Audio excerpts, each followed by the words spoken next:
বিমানবন্দরে বিজেপির সাবেক মহাপরিচালক আটক। অ্যাসালম গ্রুপের ৬ কারখানা বন্ধ ঘোষণা, শ্রমিকদের বিক্ষোভ। বৈশাখী টিভির ডিএমডি টিপু আলম মিলনের উপর হামলা, আটক ৫ জন।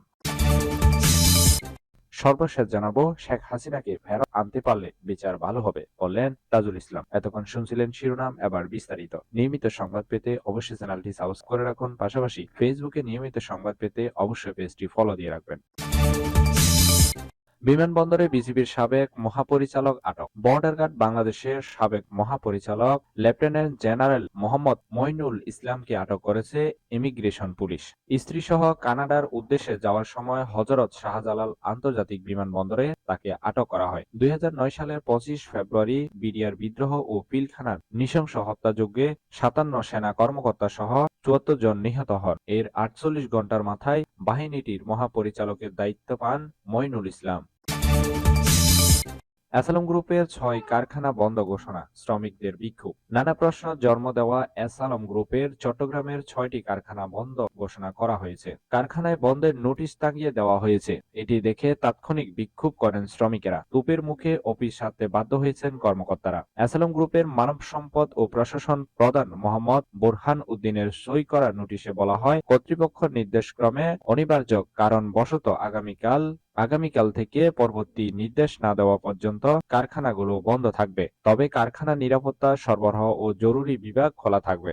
জানা গেছে, সাবেক প্রধানমন্ত্রী শেখ হাসিনার ঘনিষ্ঠ হিসেবে পরিচিত অ্যাসালাম গ্রুপের কর্ণধার সাইফুল আলম ২০১৭ সালে গ্রুপটি ইসলামী ব্যাংক দখল করে নেয়। এরপর আরও একাধিক ব্যাংক ও বিমা দখল করে নামে বেনামে ব্যাংকগুলো থেকে বিপুল পরিমাণ টাকা তুলে নেন গ্রুপটি। পাশাপাশি গ্রুপের স্বার্থ সংশ্লিষ্ট বিভিন্ন প্রতিষ্ঠানের নামেও ঋণ অনুমোদন করা হয়।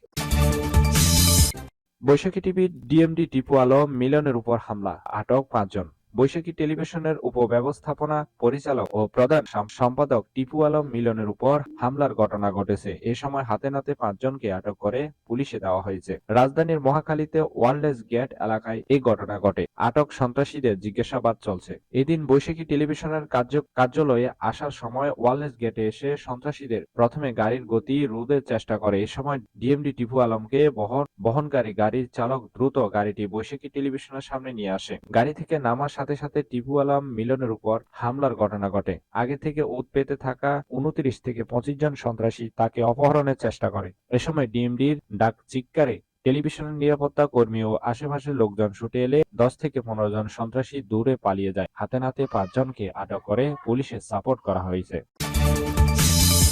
শেখ হাসিনাকে ফেরত আনতে পারলে বিচারটা ভালো হবে, বললেন তাজুল ইসলাম। চিফ প্রসিকিউটর মোহাম্মদ তাজুল ইসলাম বলেন, মানবতা বিরোধী অপরাধের অভিযোগে গ্রেপ্তারি পরোয়ানাভুক্ত সাবেক প্রধানমন্ত্রী শেখ হাসিনাকে সরকার যদি ফেরত আনতে পারে, তাহলে বিচারটা ভালোভাবে করা সম্ভব হবে।